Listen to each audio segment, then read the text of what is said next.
and I'm going to turn it over to Reedy.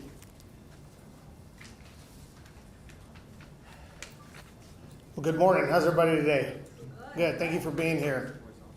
Let me start off by recognizing my boss, our board chair, Ms. Janie Gonzalez. At the last board meeting, we provided summer readiness update to the board. So I wanted to ensure that at all levels of the organization, we are focused on doing the things that we need to do to ensure that we prepare ourselves for the summer. So as we normally do before every peak season, we stand before our community and we reassure everybody that we have done our job to prepare in all kinds of ways for the work that's ahead of us.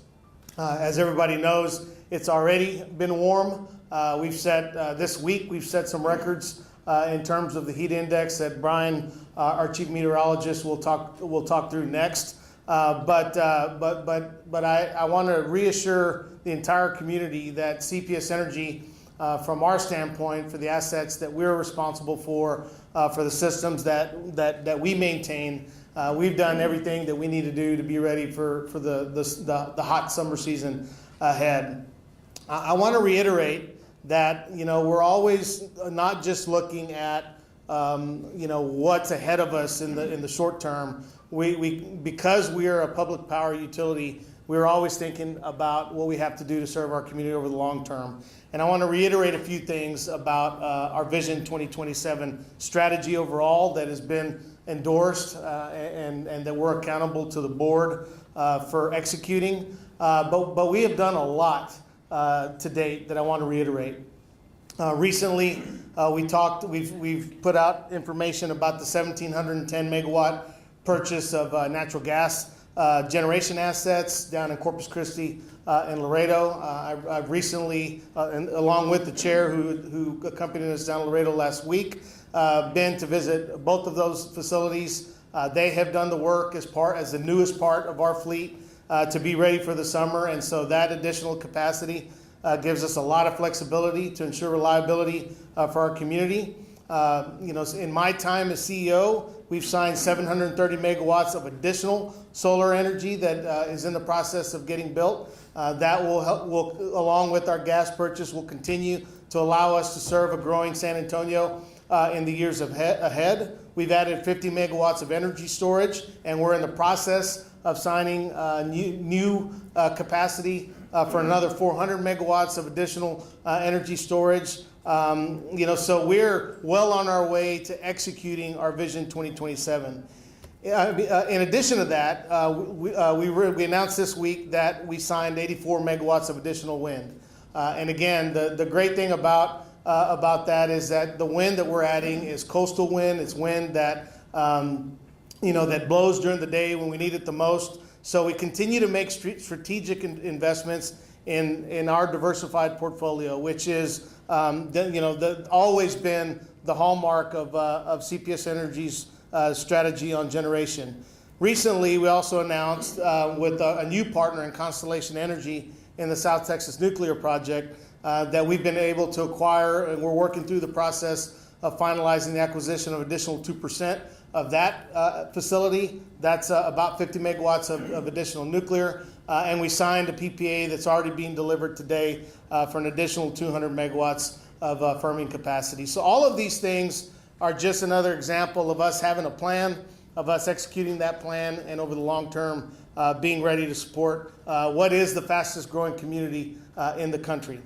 Our plants are ready, our crews are ready for this summer. We have a new system in place to prioritize work and restore outages. We've put that information out there to explain to the public how restoration happens if a storm comes through, whatever, if there's an emergency that we've got to contend with. We have a process for restoring the largest number of customers the quickest. And so we've been putting out that information, and I hope that you'll continue to view that in those moments where we have opportunities to respond to emergency conditions.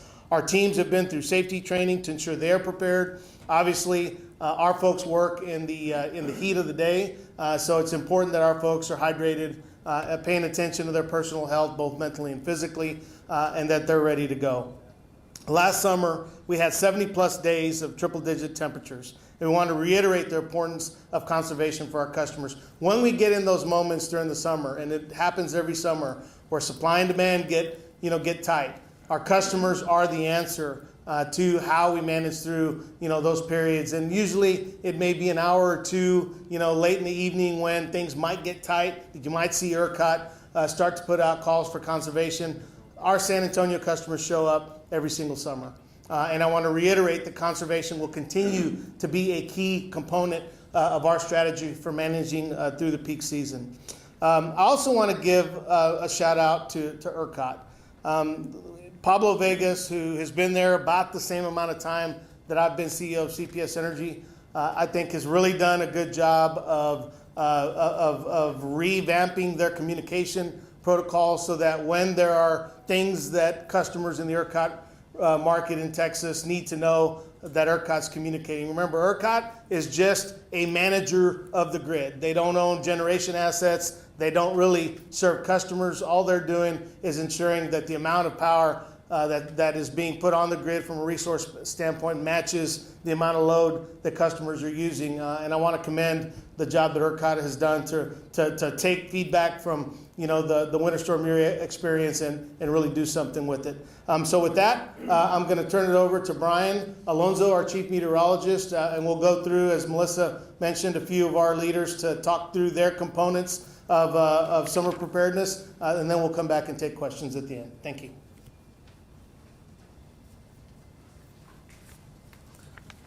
Good morning, everybody. Thank you, Rudy. Without a doubt, it's definitely been already hot here in South Texas. We've already seen a couple of triple-digit days here. Most recently was just 2 days ago where we hit a record high of 103 degrees, and we hit an unofficial record heat index of 117 degrees. We've never seen that here in San Antonio. But as we go through this next few months and as we get deeper more into summer, we are going to continue to expect those temperatures to be above normal, so it will continue to be on the hot side. But as far as when it comes to precipitation, this is something that we're definitely going to keep a close eye on, especially as we head later on as we get into July as well as into August, because some of our forecasts are indicating that we could potentially see above normal precipitation here in South Texas. And the probabilities on that would probably be because of some tropical activity. If you haven't heard by now, we are expecting a very active hurricane season in the Atlantic Basin, which does encompass the Gulf of Mexico. So as we go through the next couple of months, we're going to have to keep a very, very close eye on this. Long-range forecasts have been calling for an average of about 24 named storms here. Normally we see about 14 named storms. So yes, it is expected to be quite active. And there have been some predictions out there that say that Texas is possibly could be impacted as we head a little bit further, again, into the summer months. But this is definitely something I'm going to keep a very close eye on. And we're going to keep a close eye on it here at CPS Energy. And we'll be passing the word on and keeping for staffing purposes, so everybody will be informed. I'm now going to turn it over to our Vice President of Generation Operations, Mr. Rick Urrutia.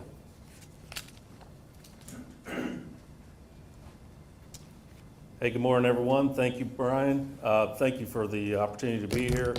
Again, my name is Rick Urrutia. I'm with our Power Generation Group. I have the privilege of leading a great group of folks that of operations and maintenance teams that ensure that our power plants are ready for the summer run and all the other seasons that we have.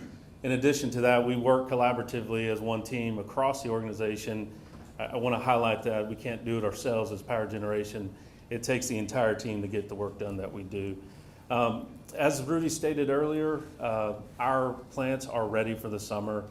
That skill set and level of dedication and commitment has led to us being able to get the plants ready, and our required certifications to ERCOT have been submitted by the June 1st requirement. Over the past several months, we have been performing those activities that are required to be done to prepare each plant for summer operation. Really focus on three things. We focus on people, process, and our equipment. First, our people, our most important asset. We really focus on safety. Of course, like as Brian indicated, temperatures are very high in the summer and pose a lot of risk to our employees. So we want to make sure that they're safe we have activities in place to prevent heat illnesses and just make sure they're ready for the work. Process-wise, we are developing or reviewing and improving all of those processes that it takes to operate a power plant, especially in the summer when temperatures are higher. That includes preparing for severe weather and emergency operations. All of those activities have taken place during this preparation. And for the equipment, we go through our preventative maintenance programs. That's working on systems such as cooling water systems, HVAC systems, just to get those plants ready for those high temperatures that we expect to see during the summer run. Rudy also mentioned that we've strengthened our fleet by acquiring three new plants. We have two in Corpus Christi, that's our Barney Davis plant in Oasis Bay, and one in Laredo Energy Center. Not only have they finished their summer readiness activities, they've also put some emphasis on hurricane preparation and severe weather preparation. We're always going to be prepared for hurricanes in Texas, and we've also been informed that possibly the forecast for hurricanes may be a little higher this year, so we're ready to go there. Also want to mention, summer preparedness, although we go through these activities for the past 3 months and we turn in our certification to ERCOT by June 1st, these activities will continue through the summer to ensure that our plants are in good shape through the summer and get us ready for our next outage season. We'll just keep making sure that we do those checks that are required to be done. Last thing, our plant operations and maintenance teams, they are all committed to ensuring that our plants are ready to go, and just appreciate all the work that our teams have done to get us to this point. With that, thank you, and I'm going to turn it over to Richard Medina, our Chief Energy Delivery Officer. Thank you, Rick, and good morning.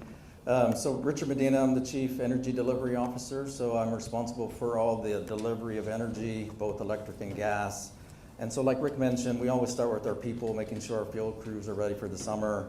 I also want to thank them because they're the folks working out in the field in the elements, trying to restore power and keeping power on safely for our customers.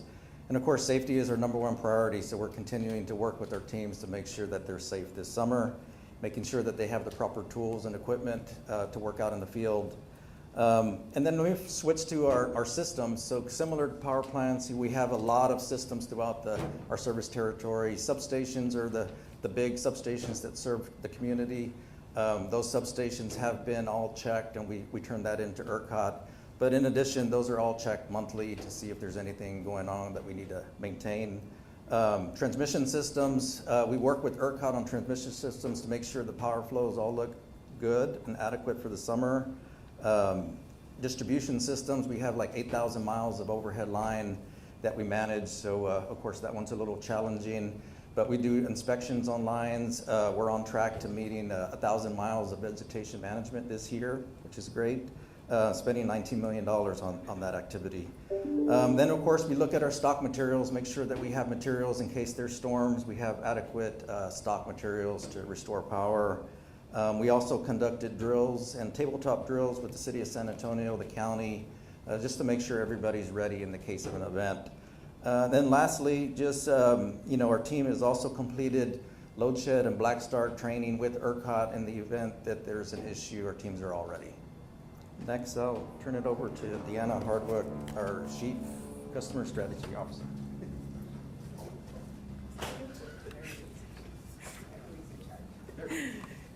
Good morning, and thank y'all for being here. As Richard was talking about, you heard the team from an energy perspective. Reliability we know is important to our customers, and so that's one of the most important reasons why we want to share that information with you. On top of that, our customers tell us that it's extremely important for us to focus on affordability, and we know as the summer comes along, so does high temperatures, and that results in high bills for customers. And we want to help support our customers and give them the control that they need to be able to make decisions to understand what's the best options for them. So with that, we have energy conservation programs rebates, and other billing programs that allows for customers to be in the driver's seat to make choices that fit their needs. Also, many of our customers can benefit from what we call our budget payment plan. That's to help with the seasonality of the high summer bills, and we can flatten that out if you'd like an average billing each month and budget accordingly. We have that available for both our commercial customers as well as our residential customers. And along the lines with our commercial customers, a lot of times we get asked of what are we asking the local businesses to do for our community. As we go out and we talk about demand response, we ask for our residential customers to raise the temperature on your air conditioner. At the same time, we have key partnerships across the community with commercial customers, and our businesses continue to help and give back to the community. They help us save approximately 122 megawatts, which is enough power to energize 24,000 homes during our peak energy usage times in the summer. So we do have a comprehensive program, not just for our residential customers. We're asking all of our community to pitch in whenever we do see those events that come up. And along those lines, we also know that, like I said, with high bills comes a challenging, different customers experience different challenges in paying those bills. Right now, we have about 76,000 customers that have a past due balance, and that's about a total of $88 million that's past due. We would like to help those customers as well as help prevent other customers from getting in that situation. We have billing programs, we have options, and we have a lot of community partners, over 200 community partners that help us find solutions on behalf of our customers. So we ask that you call us at 210-353-2222 for residential customers, or 210-353-3333 for commercial customers. You can also go online to cpsenergy.com and see all the programs and services that I just spoke about. Melissa?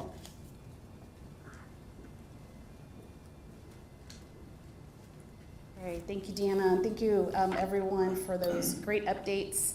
Deanna mentioned the focus on customers, and the work that we'll be doing from a communication standpoint is making sure our customers are informed of ways that they can connect to billing assistance and how they can save energy and save money this summer. So a couple years ago, we launched a color-coded campaign to help folks with energy saving tips. It's all associated with what we're seeing in terms of demand on the grid and peak use. So green days is just everyday conservation tips. Yellow days is when we'll encourage folks to save a little bit more during peak energy times. And then orange or red are really when we see ERCOT call for grid emergencies, and we will only use orange and red during those times. So you're going to see this communications in many different aspects. You all as our media partners are going to help us on a daily basis as well. ERCOT has already mentioned the enhancements that ERCOT has made to their communications too. I encourage everybody to sign up for Texans, their app and the website, which gives daily look at the statewide grid. That's a great resource for everybody. And for this year, we do have a new addition to the campaign that you'll see rolling out in a couple of weeks. Customers have told us that they really enjoy the tips. They're getting to know the colors, and we're introducing something that's going to be a little bit more memorable. Also want to encourage folks to check out their emergency contact information that they have on file with us through the energy alerts. If you call 353-2222, you can update that contact information. You can also add a contact to your household. So if you want to add a partner, spouse to receive those messages, we send those out when we see impacting weather that could come in. And of course, during this summertime, that's going to be good to sign up for those. So I'm going to stop there. I'm going to invite our team to come back up, and we'll take a couple of questions, and then we can go off and do a little bit more one-on-one interviews, and of course the Spanish speaking interviews too. So anybody wants to start? Is it hard to guarantee there won't be a large blackout, rolling blackouts? Is that hard to do? Yeah, I've learned enough time in this business that it's hard to make guarantees on anything. If we lose a big nuclear unit, for instance, in the middle of a peak season, that could be enough to throw the grid up into some level of emergency. So all we can do is prepare, and keep our plants going. But things happen. It's electric, mechanical equipment, and it can fail. So while I can't sit here and guarantee that there's not going to be any kind of emergency condition, I can reassure you all that we've done our jobs to get ready. How do our summer electric bills stack up with other major metro areas in the country? Well, I'll tell you, our average bill for San Antonio continues to remain pretty stable. We're about $170 a month, give or take, for residential customers. The gap is actually growing with us in the next, the next city, which is El Paso right now. It's kind of number 2. So, it kind of just depends on the house. It depends on, whether or not, you have elderly on, medical equipment. You've got folks who might need to keep a cooler house. So it kind of just depends, but the heat will drive, air conditioning use, which drives, for the most part, what people's bills look like. But the hotter it gets, the more difficult it is in the summertime for customers to manage, their bills. And so we've got, some great programs. We've just gone through the process both at the board level and with city council to increase the pool for folks who can get access to our affordability discount program, which helps. Every little bit helps. And we continue to work with our partners across the community to identify dollars to help people offset their bills. What I would punctuate that Deanna said is that we have been making really great progress on helping customers who are past bill address those balances, but we need our customers to stick with it. So as folks are seeing their bills come in, to the extent that it's more than they can manage, they need to contact us and be proactive about it. All we can do is help those who call us. It's real difficult to help folks who won't engage us proactively, and so I would just reiterate that we ask our customers to just stick with it, and we'll do the best we can to help them in those moments. What does CPS think about these summers? Is this the new normal? Any thoughts on global warming? We could probably sit up here, for, a couple hours debating, the drivers of global warming. It's hotter. Last summer was more of a heat. So far this summer, it's been more of a humid heat. And the heat when you see humidity, and I'm no meteorologist, so I'll get Brian up here quickly to help me with this. But heat index is somewhat of a measure of humidity, isn't that right, yes, Brian? So as we have seen more rain, that's why you're seeing higher levels of humidity, which is driving that heat index up. So either way, whether it's heat or humidity, the impact on air conditioners running is absolutely the same. So we're doing our part. Our community has a proactive strategy to manage carbon output so that we can do our part to the extent it's humans driving a change in our climate. That's all we can do is try to be as sustainable as we can, but we also have to prioritize reliability, number 1, and affordability, number 2. So I think our approach is balanced, and regardless of what you believe about why climate is changing, it's certainly been a couple of hot summers, and I think this summer is gonna be the same. Go ahead, Brian. Also wanted to add to this that a lot of people aren't really watching, but I am, and that is the Gulf of Mexico. The water temperatures are very warm at this particular time of year. Right now, their average temperature about 85 degrees. We normally don't see these warm temperatures until around mid-August. So think about it. When we get southeasterly flow coming in from the Gulf of Mexico, that's not only humid, but it's warm and humid.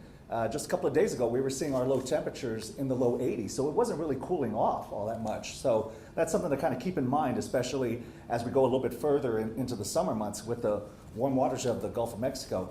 Yeah, it's definitely going to be maybe warmer evenings.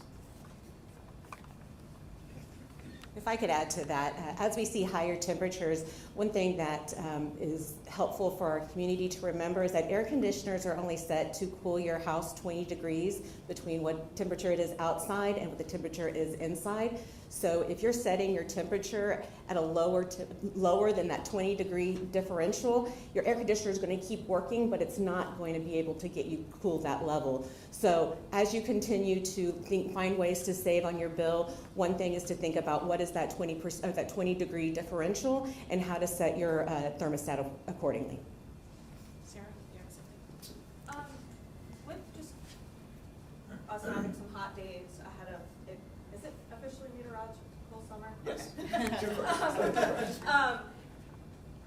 Did that affect some of your maintenance plans for those shoulder months? And are those planned maintenance periods now all finished? And Yeah, so we pretty much buttoned up our seasonal, weatherization programs. I'll tell you that what we've noticed is those windows for actually doing maintenance have gotten tighter.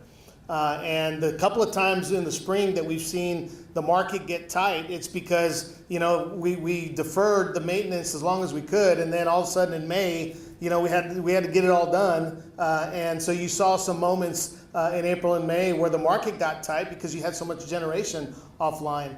So it's getting more and more difficult as the temperature, like we didn't see a real a prolonged period of cold this winter. It was cold for a couple of days here and there, and then it got kind of warm starting in March and April and May. And so we still have to do that maintenance. So there will be moments where, our plants might be carrying what we call a D rate. It's maintenance that we've identified that needs to be done, that you have to take the whole plant down to get done. So what you do is you just back off the amount of output of that plant, so that so that you don't have to address that maintenance issue right there in that moment. So maybe instead of 200 megawatts, of a plant running, maybe it's only running at 175 megawatts because you've got some issue going on there that you really can't address until you can take the whole plant down. So now we're in that moment where unless our plants completely trip offline, which we have to address, obviously, when that happens, we're going to manage our output based on, the market needing, the maximum amount of power we can give it. So there's a couple of different ways that maintenance impacts us. And in some moments, especially in the summertime, you got to just run what you can run, until you can get to a point where you can take the whole plant down. And there are going to be times that happens. We got a couple of plants that are in D rate right now that are going to be in D rate through the summer until we can get to the fall and deal with it. In some cases, we've got a couple of supply chain issues. We're waiting on equipment to fix something that hadn't come in yet, and so the plant's derated until we can get that done. Rudy, just for one more Rudy, just an update. Earlier this year, we had that rate increase. Just an update on what CPS has been able to do in that time with that additional revenue that has come in. Well, we're again because we have been proactive, and let me just again my board chair shows up. She's in my 12 years here. I'm not sure we've had a board chair who's been so consistent about showing up when we're having a conversation with the community. Rate cases are difficult, and believe me, I don't stand up here, proud of having to ask our community for more dollars, but we had gotten behind on making, investments in our system. And what our leaders are up here telling you is we've gotten caught up and we're doing the work we need to do to make those proactive investments, and not just over the short term. The investments I talked about in the generation assets that we've been able to acquire, those are decades-long investments. And what our rate case revenue has done is really just set us up to be able to go out there and proactively manage our finances to be able to make thoughtful investments. Again, we couldn't do that if we weren't controlling the costs that we can control to keep our rates still amongst the lowest in not just the state of Texas, but in the country. The good thing about it, about the impact of our rate case, of our rate increases has been gas prices are down. So marginally, you haven't really seen an increase in the customers' bills because of the rate increases, because we've been able to manage our fuel costs to kind of offset that impact. So we're hovering. We were actually at one point in time somewhere around $177, $175 a month was our average bill, and we're down about $170 right now because our fuel cost is down. So we're doing the best we can to manage the costs that are manageable so that we can, limit the impact of what those rate cases, are producing. And we're also doubling down on the affordability programs that we offer our customers. So I think it's a really balanced approach, but it is not lost on us that it is difficult anytime we have to ask our customers for